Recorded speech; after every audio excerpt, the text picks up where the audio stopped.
think we're between this and lunch. A great position to be in. We'll make it fun, though. Absolutely. My name is Barry Chester. I lead the airline vertical here at Cresta, and I'm joined here by Brandy, Maxwell, and Rachel Walker. Rachel, would you mind introducing yourself? Sure. Rachel Walker, Managing Director of Service Transformation for our customer support organization at United Airlines. Brandy Maxwell. I am the Senior Manager for our Customer Insights and Policy Execution.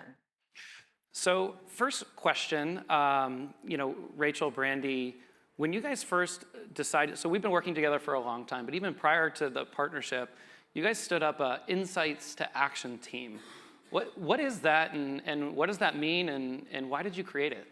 So at United, we knew that in our contact centers, there's tons of data, huge amounts of data. And we use that like internally around like quality and what can we do better. But we knew this data would be extremely valuable for the rest of the company. And so what we did was we started to gather insights to say, how could we make the customer experience better overall? We know that there's probably examples of customers being forced to contact us because there's no other way to get resolution or they can't find the answer. But what are those? What are those big ones that are happening? And what are those insights? And so we did that so we could start driving insights across the company at United to drive and change things, to make things better for our customers. Yeah, that's great. So Brandy, you sort of own the program here, what are some of the kind of the key challenges and opportunities that your team is facing day in and day out? Yeah, and I think with this one, if I think about kind of the history of what we've done with Insights to Action, it takes us back a little bit. I remember a time when we would categorize customer contacts using a piece of paper. We'd like print out these papers for our agents, and it would say what the top contact drivers we thought were, and then they would put little tally marks next to it, and we would take this data and we'd be like, oh, here's what our top drivers were, but we couldn't do anything with it, right? Like you'd be like, oh, they're calling about seats, but we have no idea why customers are calling us about seats. So then we took that a step further and we put it in like a survey tool. It was SurveyMonkey, I think is what we were using at the time. And they could click from a drop down to select what it was. And it gave us the option to maybe even throw a subcategory in there to say, oh, they're calling about seats because they want to sit together.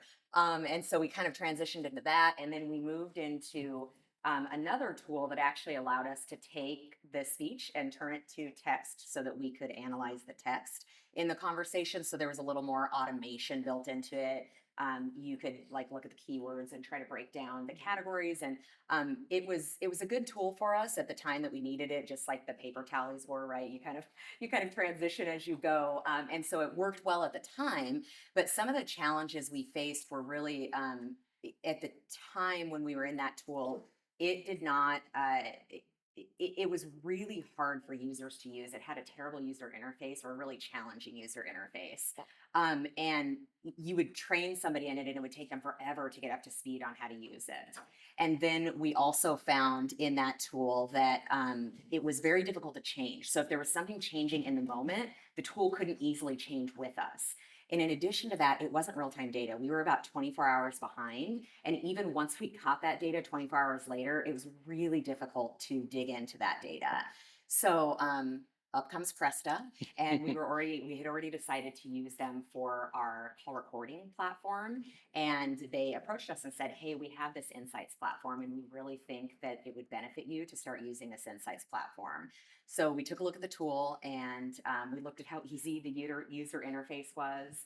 We looked at how easy it was to just change it in the moment. I mean, we're in the midst of a government shutdown right now, as you know, or we're now over it. We were in the midst of it. And as you all know, that impacted the airline industry pretty tremendously. And so we had to understand really quickly what was happening with that. And we were able to make changes on the fly to figure out what our customers wanted and needed and what our agents needed to be able to support customers as well. And it was real time. Almost within moments of a contact being complete, Cresta, our game changer is what we call it, starts to categorize those contacts so we can immediately start seeing, and within like an hour, we have a really good understanding of exactly what's happening within our contacts and what we need to do to provide the best customer experience possible. Yeah, and to be clear, that the insights are real time, but to operationalize the team, to go analyze that, and then to go take action on it, there's a process that you've implemented to do that, right? I love some of the early stories that you shared with me personally around your team's ability in times of crisis, right? Or during irregular operations. And I think this applies to not just airlines, but all industries are impacted by politics and world events, weather, and so just this ability to move from, the speed to decision making is so important, and moving from, hey, it took a long time, you used to do these time studies that would take a couple of weeks, you now have a ton of opportunity to reallocate time to not only do it deeper, but to also analyze more interactions and provide more recommendations back into the business. Can you share a little bit around what that process looks like and some of the challenges around working with some of the cross-functional leaders? So great, we have this insight, but now we really got to go drive an action, and then we need to measure the impact of that back into the platform. Can you just close the loop for us on that? Yeah, are you kind of looking a little bit for our overall insights to action process? Yeah, that would be great. It flows, yeah. So we really dig into the customer contacts to understand what those contacts are. And we're able to take those contacts and turn it into data and really what the cost is associated with each of the topics that customers are contacting us about. We take that information then and we're able to work with our digital partners, with our communication teams, with our bot teams and our automation to say, hey, first we want to try to make it so a customer doesn't have to contact us at all. Kind of like Rachel said in the beginning, we prefer that if at all possible, people don't always want to pick up the phone, they don't always want to chat. We want to help them with that. And so we worked with our digital partners to share that data and say, this is kind of the chunk of the pie, if you will, that you have an opportunity to claim these cost savings, because this is what it's costing us. If we are able to implement these enhancements, we know this is the savings that will be associated with that. And so we work with those teams to really give them that information. We brainstorm together the solutions, look at what is it that these customers are specifically contacting us about. Let's look at what's happening on united.com and our mobile app to really decide what can we change that's going to help it so that it's a super simple process for our customers and they don't feel like they have to pick up the phone and they can trust the tools that we've given them. Again, if it's a communication, it might be that the communications we're sending are just confusing. And so people are calling and asking questions about them, and we just need to fix that communication to make it much simpler for our customers to understand and not feel, again, like they have to pick up the phone or they have to chat to contact us on that. We also, like I said, then once the contact does get through to us, we look at it and say, okay, is there places that we can start to automate this? Does the customer actually still have to talk to somebody, or are we able to kind of help them in that moment with the automation without actually speaking to a live human being? Yeah. I think one of the key things we did to help motivate these other teams was putting a ROI against it, because then it made it real to them. And we could prove that, hey, if we make this change, and then we could go back and say, hey, you making this change actually did drive this type of improvement and drove these cost savings. And so that helped to motivate teams, because now there was something tangible and real, not just one or just some anecdotal information. It was real data, real volumes, and real cost savings. Yeah, I think there's two things that I'll just add there. I think first is just the opportunity of just establishing the contact center as an insights value driver for the business, right? As companies move beyond, hey, we're just a cost center, to we can actually inform our cross-functional partners, whether that be e-com or the self-service, in-flight, whatever your business model is, your contact center is the front door to your business. And so being able to provide that intelligence back into the organization to help drive change, to improve the overall customer experience is a massive opportunity. Rachel, when you first started looking for a partner in the AI space, what were some of the qualities and criteria, and how did you think about that when you guys went out to market and were sort of evaluating who you wanted to partner with? Yeah, so there's always, like I said earlier, there's a lot of people in this space and everybody claims to be able to do everything. And so one of the things we really liked about Cresta is that it was very clear what they were focused on and what their expertise was. And so contact centers, but specifically they were doing, they realized they had this power of doing like agent assist and, but also driving insights off of that. And so that was a key thing we were looking for. We were looking for people that had easy to use tools because we were having, to use data scientists at some point to pull this data and to help us with the insights. And we were looking for a tool that we could become so much more self-sufficient. And then if we become self-sufficient, that means we're pulling insights near real time that could drive our business and our operation. And also those data scientists don't like to always work overnight or in the middle of the night when things sometimes happen. But we could, of course, have our operations team looking at things and being able to react in real time. Also having somebody who was a good partnership. And so with the work we were already doing with you, you had proven really good partnership with, building out the other tools we were using, and also looking for somebody who was open to co-creating with us. That was really critical because we know we are a special snowflake and we have our own needs and wants. And we need somebody who can really take that and work with us to go create even a better tool that they have the opportunity to then market even better, but that makes things much better for our employees. So those are the things we were looking for, and we found that in Cresta. Quick survey of the room. Please raise your hand if you're an existing customer and Cresta has built a feature or a product for you. Okay, I see a lot of hands. I think that just speaks to the like you said, the co-design process, right? You guys all got to experience Josh and his team just getting in the weeds and really tailoring the solution. And how important was sort of like the innovation strategy, Rachel, when Cresta's coming to market with new technologies and things like that, and thinking through, we talk a lot about our roadmap and our ability. Can you just kind of speak to your own personal experience I think a lot of times, I don't know, I have a Tesla and Elon Musk makes a lot of claims around his roadmap and they don't always come through, but what has your experience been with other people can relate to that. Rachel, what has the experience been with Cresta and our promises that we've made throughout the partnership in terms of not just what we said we were going to do throughout the partnership, but even after that as we continue to kind of accelerate in terms of the innovation roadmap? Yeah, I would, from my experience, and we work with a lot of different partners, but your roadmaps really come to fruition and almost at the same time that you tell us they will. And you've been a good partner with feedback on those things.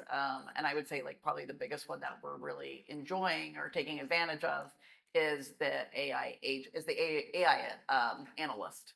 That's been, you talked about it. A lot of times, not only do people, maybe their roadmaps take longer to deliver, but what they showcase up here, what they talk about, and then when you see in reality, don't always match. And what we've seen is that they typically do match, that you are delivering on the roadmap and the quality is there. It doesn't mean it's always perfect, but we work with you to tweak it and tune it, but we get that really good quality that's becoming a game changer for us. Yeah, and if I can add a little bit to that, we have regular meetings with Cresta where we're talking about what our needs are in our contact center division, our insights to action team, and they are very responsive in the regular meetings that we have with them. And a lot of times it's not things that are on the roadmap for Cresta as a larger company, but there are things that are on the roadmap to help some of us, like United, improve the things that we're doing. And they're in the conversations, they're very collaborative. We talk through ways that we can just make things better. And when we're not able to deliver on a deadline, because we all know that happens, they're very open in that communication and okay, so here's the other things we were able to release. This one is now going to move to this slot. So there's that very clear communication and understanding and level setting too. Okay, we have a few things that we could do. Which one is most important to you?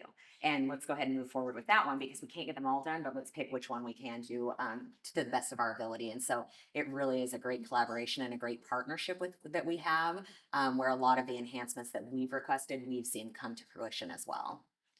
So Brandy, maybe just circling back to the insights to action framework and can you maybe provide a couple examples, real examples of how you have taken the insights and turned those into actions that have driven value for the business? Yeah, absolutely. I think that we could look at a few of them. We can look at a deflection one. We can talk a little bit about customer feedback and probably also like an in the moment, real time scenario. And so if I think about the customer deflection, we have this fare type that doesn't allow customers to make changes unless they upgrade to a higher fare. And they have to pay for that upgrade to a higher fare. And customers could self-serve that on United.com and through our mobile app. We could serve it in the contact centers, but what we found is that even though customers could self-serve, they were still contacting us, and we couldn't figure out why. We're like, what's happening? We actually, first of all, used Cresta to understand that, oh, this is a contact type that's happening, and customers are contacting us. And then we were able to dig even further into the data and learn that it was really because we were asking customers in our self-serve channels to pay to upgrade before they even knew if they could make the change or what the change would look like. And so we were able to quickly identify that and create enhancements that allowed the customer to go through the full path before they get to the end, kind of improve that experience, let them see what their changes were going to be, what the total cost was going to be, and then pay it all in one lump sum at the end instead of paying part here and then looking to see if you can actually even make this change. And we made some changes, some enhancements to our United.com website as well as our mobile app. And with those enhancements, we immediately saw through the data that we were able to get in Cresta, a 50% reduction in contacts for that contact type, which was looking at millions of dollars annually for us that we were saving. So that was a really big win for us from a deflection and also from a customer experience perspective, because imagine thinking like, I have to pay this huge fee. Sometimes they pay the fee and then they call us like, I didn't want to pay this fee. I just wanted to know if I could change my ticket. And so we've improved that customer experience and reduced the contacts. So that was a really big win from contact reduction. When we think about customer feedback, we actually just implemented an enhancement that has been a really exciting change at United Airlines and something that I'm really proud of from an insights to action perspective, because we've been talking about it for a long time, but we never really had the data to help point us back and kind of that follow through data to help us validate that the change we want to make is going through. And it has to do with our upgrade wait list. So customers could see the upgrade waitlist about 72 hours in advance. So if I'm using something to go from economy to the upper cabin, I can sometimes buy into the upper cabin. I can just purchase a ticket flat out in the upper cabin, or I can request an upgrade. And many times I'm put on a wait list for that. And then if there's available seats as we get closer to flight, customers get cleared for those available seats. Well, they would call us over and over again. And so we started listening to these contacts, and we heard frustration from our customers that like, I don't like that I have to call you when it's outside of 72 hours, because our agents had the information. They would give the information freely, but the customer would still have to pick up the phone to make that happen. So we actually worked cross-divisionally on this one. This is one of those where we needed a lot of support from our leaders to make sure that we could follow through on it. And so we had our loyalty team involved. We had our kind of a part of our revenue team was involved in the conversation. We needed to make sure that we still had good customer satisfaction from customers that were seeing it. We knew like those who wanted to see it would be happy, but was everyone else going to be happy? Because what would be the downline impact of people seeing this upgrade wait list? Yeah. And so just recently, we were able to introduce the enhancement because of all the data that we had available. And we reached 100% where customers can see that wait list 30 days prior to their flight departing, which is it was really exciting for us, and it was a really big win because we've been talking about this for a long time, and we finally had the data to help push us forward with that request. So that was really exciting. What I like about both of these are they are hard to find in regular data sets because it's not always clear, and they weren't necessarily great value add for an agent to handle. And so finding those experiences and making them better, getting that feedback from customers of what they're really looking for, realizing like, hey, this process doesn't feel good as a customer because I'm asking to be pay for something, but I don't know what my choices will be until after I pay, really allows us to become much more of a voice of the customer. And so even more broadly is that when we have things starting to happen across the industry or whatever, they now come to us and say, what are customers saying? What is their reaction? And so even if it's not always an enhancement, they see this team as a place to come to understand, like, what are we hearing customers now talk about? And so we've become another listening channel, not just social or some of these other ones. And it's really opened the ability for us to be in all of those strategic conversations as things are evolving. Yeah, and I think it even goes up as high as our executive level, seeing how important this insights to action team is and the real-time scenarios, the things that are happening in the moment. earlier this year, there was an airline incident, and we needed to understand what customer sentiment was and what our customers' top concerns were. It wasn't an airline incident on our side, but there was an airline incident. And previously, we would have just assumed safety. That customers were very concerned about what their safety was going to be, how that looked moving forward. And as we started getting these incoming calls about this other airline incident, we quickly learned that safety was not their top concern. Clearly, they still wanted to be safe, right? That they expected, I think earlier somebody said that there's an expectation that it's just going to be safe. And so they still had that expectation, but their concern was, when is this airport going to open back up? Am I going to be able to get on my flight? When are you going to start operating at full capacity again? And so instead of making decisions from an executive level around the policies that are related to safety, we were able to make decisions that would help our customers with their rebookings and the things that were really important to them. And we were able to do that within hours of that incident happening because we were real time in Cresta. We were able to immediately get to that data, and we used AI analysts to tell us what are customers talking about in this situation. So we built out those categories. We used AI analysts. We quickly got the data that was needed and made some really great policy decisions that not only helped our customers and created a better experience for them, but helped our agents in the conversations that they were having with customers in that situation. Yeah, it's moving from what are people calling about to why are they calling, right? And really doing the root cause analysis around that. And how can we help them and make that experience better for customers and for agents? So it's really both sides that it benefits. Right. Customers don't want to reach out, believe it or not. Rachel, in fast-moving situations where, like an event or a policy response, how do you quickly build consensus and confidence in the right strategy when speed is really paramount? So luckily with this AI analyst, it's been really great because it not only looks at, it's not just like anecdotal, but we're having real data and we can ask questions to it back and forth. And so that's really helped build trust, that as we have the conversation there and you can dig in and ask like more data around why is this happening. The other thing we've also seen with AI analyst is we can ask about what are the customers contacting about, or what's that conversation, or are they asking, what are their requests. We're also able to see how are our frontline doing. Are they responding correctly? And so we've used it in both ways, and that builds trust for both our customers, that we can tweak things if we realize there's confusion on maybe how we communicated to our internal employees, that we can tweak that and make corrections, clear it up. And so that way, I guess you could say we see less deviations that we want to see, and that drives trust. But also for our agents are just so happy to be able to see that we are getting better information out to them much faster. They are so excited that it's driven trust from them that we have their back. We used to be in a place where our customers had information before our own employees. And now we are able to get information to our own employees just as fast as our customers get it. And because of these insights and that we're addressing the things that customers are asking. It's been huge. Yeah. And then maybe to just kind of wrap things up, maybe a question for both of you.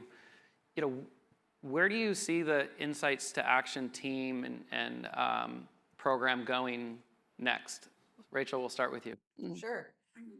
So we've looked at some of these bigger insights, but the next chapter that we're also looking at is how do we continue to scale this? And we've done some of what I would call low-hanging fruit.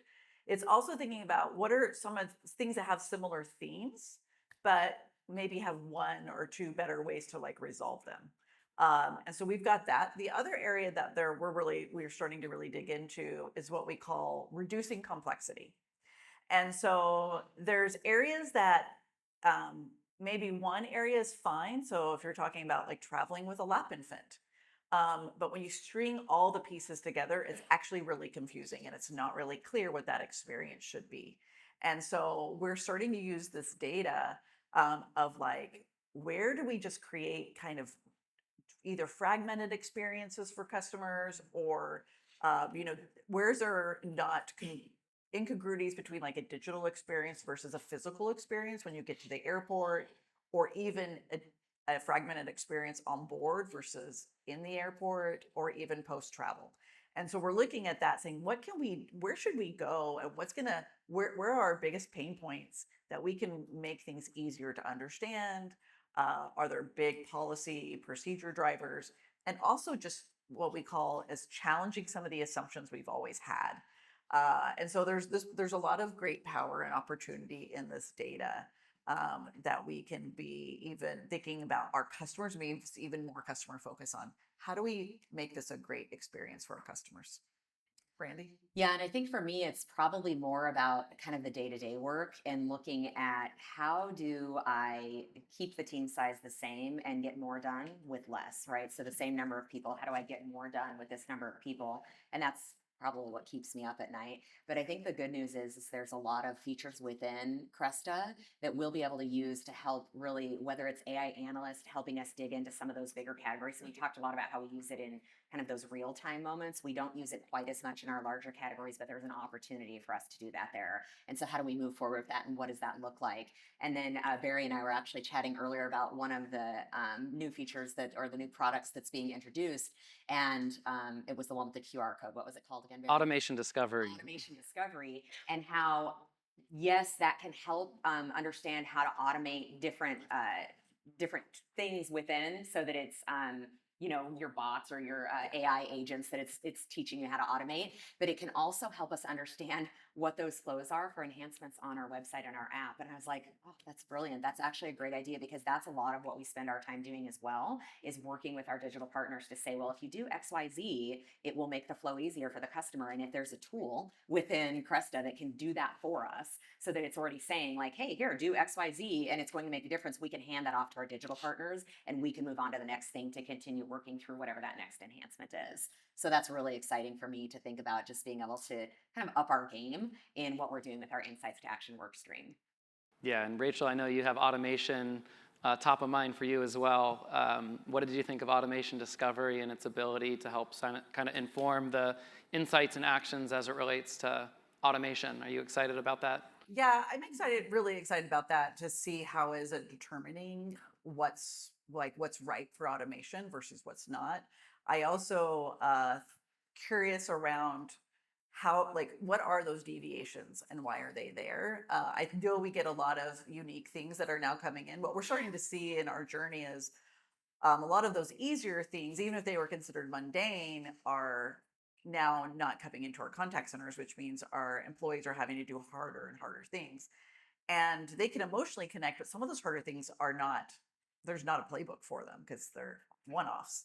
And so now, how do you start creating a skill set and to do that? And so that's where I think there's opportunities, looking at those deviations. Are some of those deviations actually a better way to do something?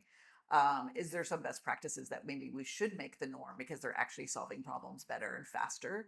That's where I think it'll be really interesting to see that. I also know that we also have agents who are doing a lot of work behind the scenes. What I'd love to see is, because you also are doing our screen recordings, not just our call recordings, is I'd love to see from the screen recordings, basically the video analysis, to say, what are people actually doing? Not just the conversation, but what tools are they actually going to? What are they doing? What are the really, really good agents doing? Like they are preemptively already doing a lot of stuff. That's where I think having that data and knowing that, because that's how you really go and create better AI agents, of knowing, hey, they're actually looking at these 5 additional data points and consuming it and coming up with best options, or what really happened, and that's where you can actually start training things a little even better.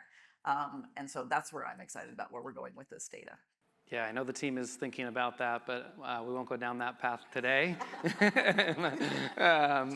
But I think Josh in the room. I think we just got a feature request. All right, well, I want to thank you both for your time. Thank you so much, and we'll pass it off to Ping and Sharad to close us out. Thank you.